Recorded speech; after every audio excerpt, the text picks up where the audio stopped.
ఆంధ్రప్రదేశ్లో petrol diesel కొరతతో జనం అల్లాడుతూ ఉంటే కూటమి ప్రభుత్వం వారిని మరిన్ని కష్టాల పాలు చేస్తోంది. అమరావతి పేరుతో జనాన్ని మరింత దోచుకునేందుకు సిద్ధమైంది. రాజధాని నిర్మాణ పనులకు రీటైల్ బంకుల నుంచి బల్క్ డీజిల్ను సరఫరా చేయాలి అని ఆదేశాలు ఇచ్చింది. ఒక పక్క డీజిల్ లేక ప్రజలు అల్లాడుతూ ఉంటే వారు ఎలా చేస్తే మాకేంటి అంటూ అందులోనూ కోట్లు దండుకోవడానికి ప్లాన్ చేశారు కూటమి పెద్దలు. సంక్షోభంలో అవకాశాలు వెతుక్కోవడం అంటే ఇదేనా అని వైఎస్ఆర్సీపీ నేతలు ప్రశ్నిస్తున్నారు. ఏపీలో ప్రజలు 4 రోజులుగా పడుతున్న కష్టాలు ఇవి. లీటర్ పెట్రోల్ కోసం గంటల తరబడి క్యూలైన్లో నిలబడుతున్నారు. వ్యవసాయ అవసరాల కోసం డీజిల్ దొరక్క రైతులు నానా తంటాలు పడుతున్నారు. కాళ్లా వేళ్లా పడ్డా డీజిల్ దొరకడం లేదు. జనం కష్టాలు మాకెందుకని అమరావతి మాత్రమే ముఖ్యం అన్నట్లుంది కూటమి ప్రభుత్వం తీరు. సంక్షోభానికి మరింత ఆజ్యం పోస్తూ నిర్ణయాలు తీసుకుంది. 4 రోజుల క్రితం ఏపీ ప్రభుత్వం ఆయిల్ కంపెనీలకు వివాదాస్పద ఆదేశాలు జారీ చేసింది. రాజధాని నిర్మాణ పనుల కోసం భారీగా బల్క్ డీజిల్ను రీటైల్ బంకుల నుంచి సరఫరా చేయాలని సూచించింది. ఏప్రిల్లో 42.38 లక్షల లీటర్లు, మే నెలలో 88.79 లక్షల లీటర్లు, జూన్లో 75.27 లక్షలు, జూలైలో 69.20 లక్షల లీటర్లు, మొత్తంగా 2,75,66,000 లీటర్ల డీజిల్ ఈ 4 నెలల్లోనే సరఫరా చేయాలని సివిల్ సప్లై కమిషనర్ కన్నబాబు లేఖ రాశారు. కూటమి ప్రభుత్వ నిర్ణయం వెనుక భారీ దోపిడీ స్కెచ్ ఉన్నట్లుగా అనుమానాలొస్తున్నాయి. 150 కోట్ల రూపాయలు కొట్టేయడానికి ప్లాన్ చేసినట్లుగా తెలుస్తోంది. నిజానికి ఏ పెద్ద కంపెనీ అయినా వాణిజ్య అవసరాల కోసం రీటైల్ బంకుల్లో డీజిల్ కొనకూడదు. కంపెనీలే నేరుగా వాటికి సరఫరా చేస్తాయి. రీటైల్ బంకుల్లో డీజిల్ ధర 98 రూపాయలుంది. అదే బల్క్గా కమర్షియల్లో కొంటే లీటర్కు 153 రూపాయలు పెట్టాలి. దీంతో అమరావతి నిర్మాణ సంస్థలకు లీటర్కు 50 రూపాయలకు పైగా లాభం వస్తుంది. ఆ తర్వాత నిర్మాణ సంస్థల నుంచి రాష్ట్ర ప్రభుత్వ పెద్దలు తమ వాటా దండుకునే ఎత్తుగడ వేశారు.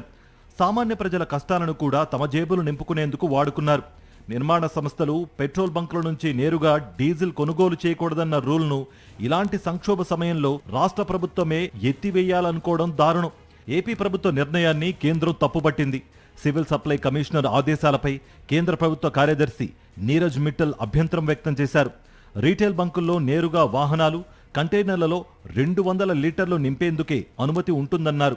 బల్క్ వినియోగదారులు నిర్మాణ ప్రాజెక్టుల కోసం ఆయిల్ కంపెనీల నుంచి కొనుగోలు చేయాలన్నారు.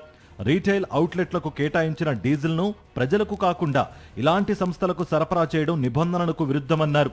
వెంటనే రాష్ట్ర ప్రభుత్వం జారీ చేసిన ఆదేశాలను ఉపసంహరించుకోవాలని సూచించారు పెట్రోలియం కార్యదర్శి నీరజ్ మిట్టల్. రాష్ట్ర ప్రభుత్వ తీరుపై వైఎస్ఆర్సీపీ తీవ్ర స్థాయిలో ఆగ్రహం వ్యక్తం చేసింది. ప్రజల కష్టాలు పట్టించుకోకుండా ఇలాంటి నిర్ణయాలు తీసుకోవడం ఏంటని నిలదీసింది. అది అమరావతి సరఫరాల శాఖనా లేక పౌర సరఫరాల శాఖనా అని ప్రశ్నించారు వైఎస్ఆర్సీపీ స్టేట్ కోఆర్డినేటర్ సజ్జల రామకృష్ణారెడ్డి. కూటమి సృష్టించిన కృత్రిమ కొరత వల్లే ఇంధన సంక్షోభం ఏర్పడిందన్నారు.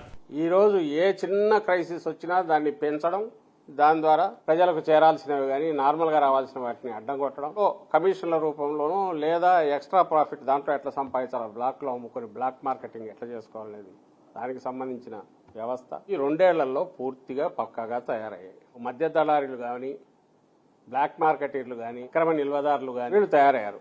వీళ్ళకి ఫైనాన్స్ చేసేవాళ్ళు, వాటి నుంచి తయారైన దాన్ని మళ్ళీ పంచుకోవడానికి అవసరమైన సిస్టమ్ తయారయ్యాయి. అది యూరియా కావచ్చు, విత్తనాలు కావచ్చు, ఫర్టిలైజర్స్ కావచ్చు, పెట్రోల్ డీజిల్ కావచ్చు. ఇది ఈరోజు కనపడుతుంది రాష్ట్రంలో.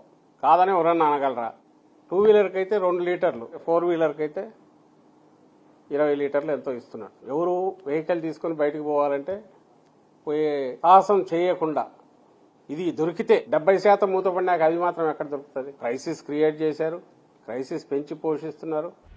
ఏపీలో ఇంధన, గ్యాస్ కొరతను కేంద్ర ప్రభుత్వం దృష్టికి తీసుకువెళ్లారు కడప ఎంపీ వైఎస్ అవినాష్ రెడ్డి. రాష్ట్ర ప్రభుత్వం వల్లే ఇంధన సంక్షోభం వచ్చిందని కేంద్రం చెబుతోందన్నారు. ఆంధ్ర రాష్ట్రంలో కమిషనర్ సివిల్ సప్లైస్ ఎవరైతే ఉన్నారో కమిషనర్ సివిల్ సప్లైస్ ఆయిల్ కంపెనీస్కు రాశారు. ఏమని రాశారంటే కమర్షియల్ డీజిల్, బల్క్ డీజిల్ ఏదైతే ఉందో ఆ బల్క్ డీజిల్ను సాధారణ ప్రజలు పట్టుకునే పెట్రోల్ బంకుల్లో అంటే రీటైల్ అవుట్లెట్లలో అమ్మండి అని చెప్పి ఒక సర్క్యులర్ ఇష్యూ చేసినాడు. ఆల్ ఆయిల్ కంపెనీస్కు ఒక సర్క్యులర్ ఇష్యూ చేశారు కమిషనర్ సివిల్ సప్లైస్. ఎంత బాధ్యత రాహిత్యము! ఈ సర్క్యులర్ ఇష్యూ చేయడం వెనుకల ముఖ్య ఉద్దేశం కూడా చెప్పాలి. మామూలుగా మనమందరం పెట్రోల్ బంకుల్లో పోయి డీజిల్ పెట్రోల్ బంక్ పట్టుకున్నా డీజిల్ అయితే మనకు రఫ్గా 98 rupees per litre, 97.98 rupees per litre మనకు పడుతుంది. ఇది రీటైల్ అవుట్లెట్లలో మనం పోయి మన వాహనాలకు డీజిల్ పట్టుకుంటే, ఒక రైతు తన ట్రాక్టర్కు డీజిల్ పట్టుకుంటే లీటర్కు 98 రూపాయలు అవుతుంది. వేరాజ్ ఈ commercial diesel, bulk diesel cost పెరిగి ఈరోజు 153 రూపాయలు ఉంది. సో ఈ బల్క్ బయర్స్, కమర్షియల్ బయర్స్ ఎవరైతే కమర్షియల్ డీజిల్ వాడతారో వాళ్ళకి అడ్వాంటేజ్ ఇవ్వడం కోసము ఈ ప్రభుత్వము, ఆంధ్రప్రదేశ్ ప్రభుత్వము ఈ మాదిరి అన్ని ఆయిల్ కంపెనీలకు సర్క్యులర్ జారీ చేసింది. కమర్షియల్ డీజిల్ను బల్క్ బయర్స్కు కూడా డీజిల్ రీటైల్ అవుట్లెట్లలో 98 రూపాయలకి ఇవ్వండి అని చెప్పి సర్క్యులర్ రాసింది. ఇరాన్ యుద్ధం కారణంగా ప్రపంచవ్యాప్తంగా చమురు సరఫరాకు కొంత ఇబ్బంది ఎదురైంది. పైగా ఏపీ ప్రభుత్వం పట్టించుకోకపోవడంతో తీవ్ర స్థాయిలో ఇంధన సంక్షోభం నెలకొంది. ఏ రాష్ట్రంలోనూ లేని విధంగా పెట్రోల్ బంకుల ముందు జనం క్యూలో నిలబడుతున్నారు. లారీలకు డీజిల్ దొరకడం లేదు. వ్యవసాయ పనులు ఆగిపోయాయి. జనం నానా ఇబ్బందులు పడుతున్నారు. కళ్ల ముందే జనం కష్టాలు కనిపిస్తున్నా ప్రభుత్వం మాత్రం పానిక్ బయింగ్ అని కవర్ చేయడానికి ప్రయత్నిస్తోంది. కొన్ని బంకులు మూతపడ్డాయని చెబుతున్నా ఏపీ వ్యాప్తంగా 70% పైగా బంకులు నో స్టాక్ బోర్డులు పెట్టాయన్నది కాదనలేని వాస్తవం.